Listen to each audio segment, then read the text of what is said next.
Death Note of a DarkThing by Julian Ravage. My name is James Crow. I have only hours left to live. It can be a strange experience when you know you are going to die. You spend your life running away from death, but it finds you every time. You can fight it or try to hide from it, but it will always find you in the end. Sometimes it will get you in your sleep, the operating table, or even a knife in your gut. But in the end, it finds a way to make you cold and still. The rain outside is soothing. I can't help but look out at it and find it so beautiful. The gentle tapping of raindrops on my windows fill me with such calm. I wish it can last forever. I'm going to miss it, among many other things. Even now, I can hear the whispers. They talk to me and fill me with dread. 10 years I've been searching through this mystery. 10 years of books and talking to people all around this lovely city. I wish I could just put it all down and it would make some sort of sense. Nothing makes sense anymore. They like to move like us, but they have a sense of purpose. They will talk to you and laugh at your jokes, but they are beyond everything we know. In the grand scheme of life, we know less than 1%.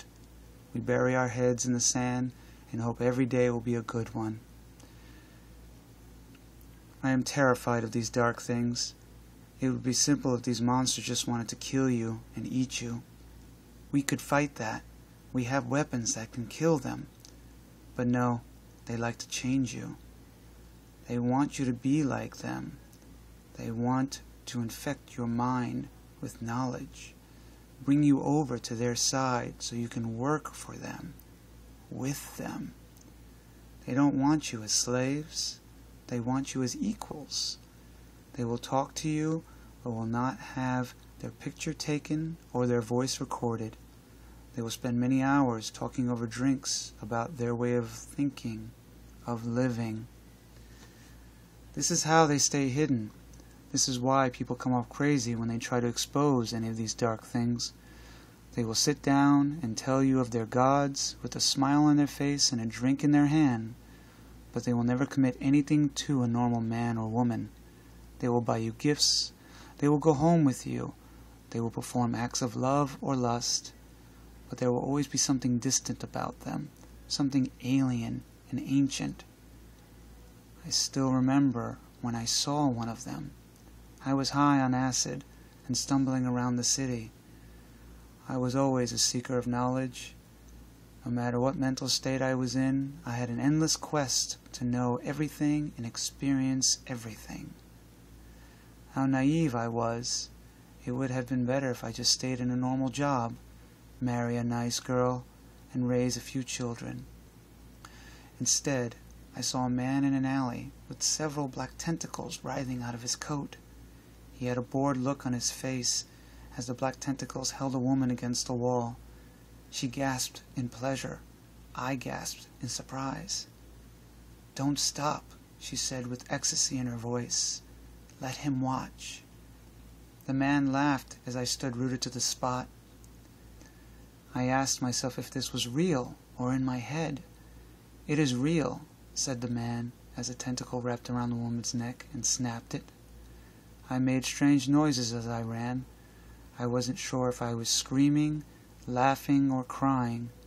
I ran all the way back to my apartment. I locked all 3 locks, grabbed a knife from the kitchen, and simply waited. Even after several hours, and the acid had worn off, I was filled with fear. 10 long years had passed since that night. At first, I tried to chalk it up to a bad trip. As days and weeks passed, I laughed it off and continued my life. Then, my nights were filled with bizarre images as I dreamed, terrible things I could not describe. I tried to ignore it, but whatever it was, it kept trying to get my attention.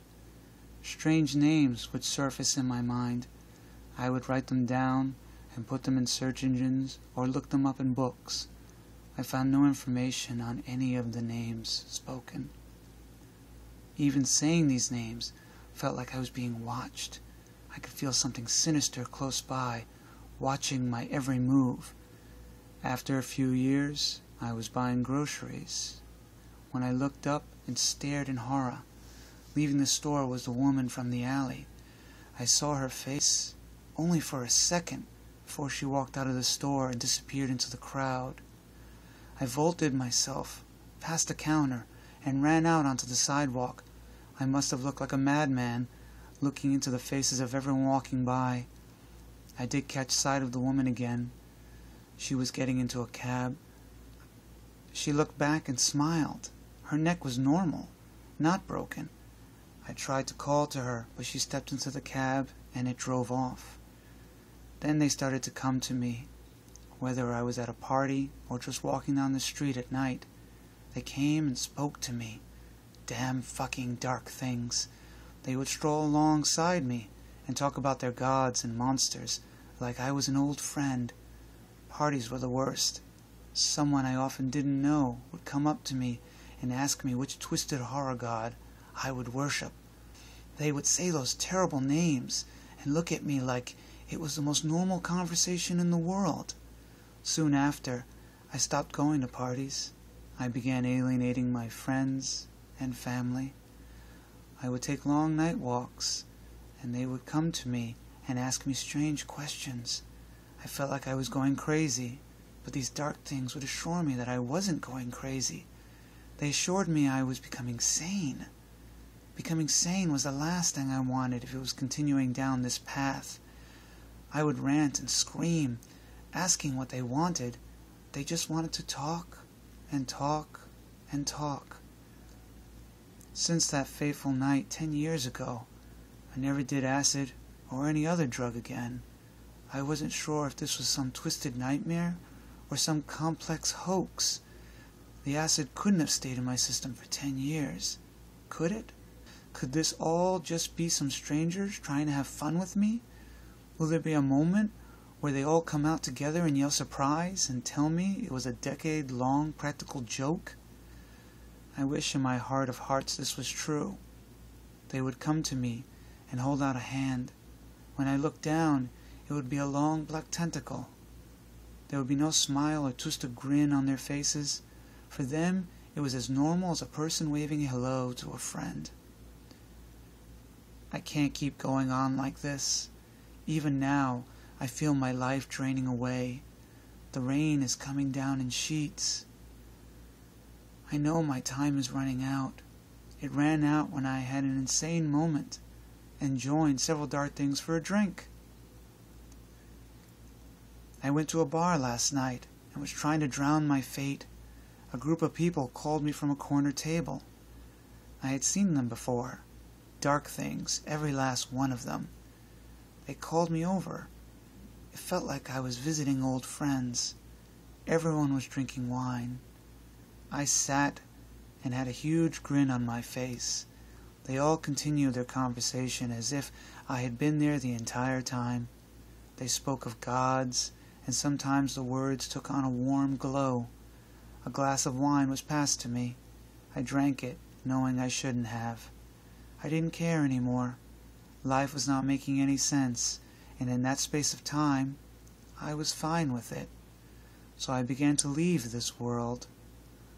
I hope this death note will find its way to the right people and give my family some peace. I hear footsteps in the hallway. They are making strange sounds and getting closer. It sounds like they're chanting. It sounds like they're saying,